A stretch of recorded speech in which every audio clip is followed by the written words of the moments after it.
గత కొద్దిసేపటి క్రితమే ముఖ్యమంత్రి రేవంత్ రెడ్డి అధ్యక్షతన సమీక్షా సమావేశం నిర్వహించారు. దీనికి సంబంధించి డిప్యూటీ సీఎం మల్లు భట్టి విక్రమార్క, అదేవిధంగా రాష్ట్రానికి సంబంధించిన ముఖ్య కార్యదర్శులు, అదేవిధంగా 10 జిల్లాలకు ఉమ్మడి 10 జిల్లాలకు సంబంధించిన నోడల్ అధికారులు, అదేవిధంగా సిజిజి జనరల్ డైరెక్టర్ జనరల్, అదేవిధంగా జిహెచ్ఎంసి కమిషనర్, ఇక వీరంతా కూడా ఉన్నతాధికారులు సమీక్షా సమావేశానికి హాజరయ్యారు. ఇక ఈ సమావేశంలో ప్రధానంగా ప్రజాపాలనకు సంబంధించిన ఒక వెబ్సైట్ను రూపొందించారు.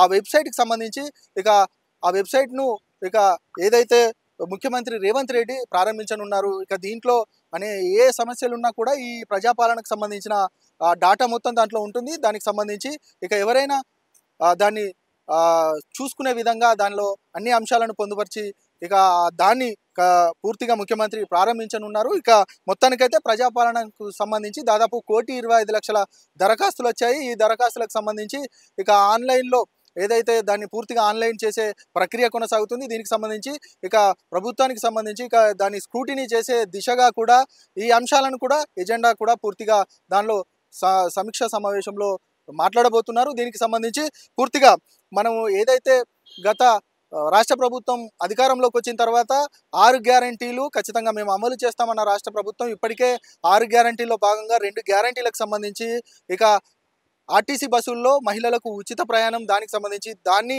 ప్రారంభించింది. అదేవిధంగా ఇక 10 లక్షల రూపాయలు ఏదైతే ఆరోగ్యశ్రీ కింద ఆ యొక్క పథకాన్ని కూడా ఆ గ్యారంటీని కూడా పూర్తిగా అమలు పరిచింది. ఇదే నేపథ్యంలో మరొక ఏదైతే పూర్తిగా ఈ జనవరిలో మరొక 2 గ్యారంటీలు ఖచ్చితంగా అమలు పరుస్తామన్న రాష్ట్ర ప్రభుత్వం. దానికి సంబంధించి ఇక మహిళలకు సంబంధించి ఏదైతే మహాలక్ష్మికి స్కీమ్ కింద 2,500 రూపాయలు ఇవ్వడము, అదేవిధంగా 500 రూపాయలకే గ్యాస్ సిలిండర్ సబ్సిడీతో కూడిన గ్యాస్ సిలిండర్ ఇవ్వడము, ఈ 2 గ్యారంటీలకు సంబంధించి ఎలాంటి అంశాలకు సంబంధించి పూర్తిగా ఈ సమీక్ష సమావేశంలో ఇక చర్చించనున్నారు. ఈరోజు 30 రోజులు పరిపాలన కొనసాగిన నేపథ్యంలో ఆ 30 రోజుల పరిపాలన భాగంగా ఆ 2 గ్యారంటీలను కూడా అమలు పరిచే దిశగా రేవంత్ రెడ్డి ఆలోచిస్తున్నట్టు తెలుస్తూ ఉంది.